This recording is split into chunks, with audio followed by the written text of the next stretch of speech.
gaashaanbuurta cusub ee Turkiga, Pakistan iyo Saudi Arabia iskaashi difaac oo la cayna NATO-da haatan kala daadanaysa ee galbeedka ka oo la rumaysan yahay in maalmaha dhow si dhab ah jiritaankiisa loogu dhawaaqi doono.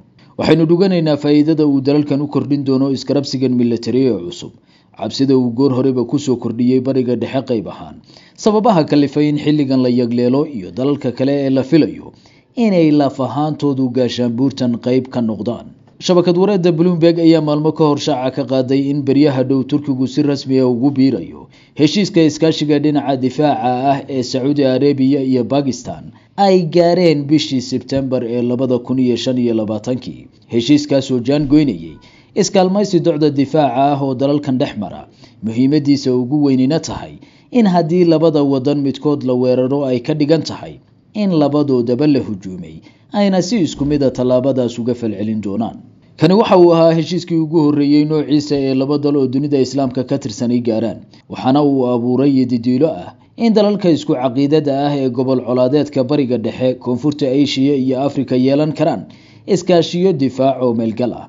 dalalka ugu horreeya ee aragtidani soo jiidatay waxaa ka mid ah Turkiga, oo sidii heshiiskan labadan wadan u saxiixdeenba doonayay inuu noqdo dalka saddexaad ee isaguna iskaashigan qaybta ka noqda. doonistaas oo haatan lagu warramayo inay gabagabo joogto, maalmaha dhowna si rasmi ah loo shaacin doono curashada iskaashigan saddex geesoodka ah.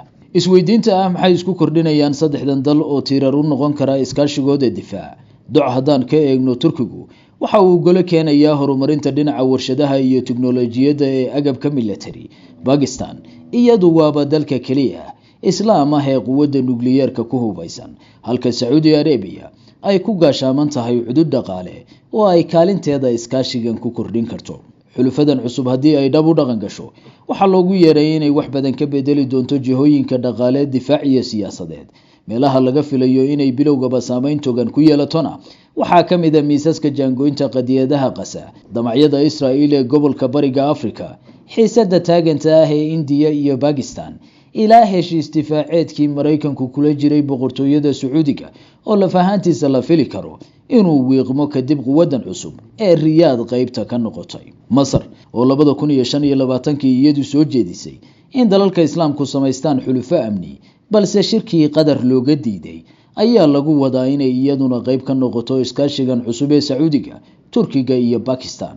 ogow, Masar waxa ay goor horeba jaalnimo docda militariga ah oo dheer la lahayd saddexdan dal ee kale, taas oo Qaahira ka dhigaysa musharaxa ugu mudan ee la filayo inuu horaantaba qayb ka noqdo gaashaanbuurtan cusub. Masar waa dalka leh tirada ciidamada ugu badan ee dunida Carabta.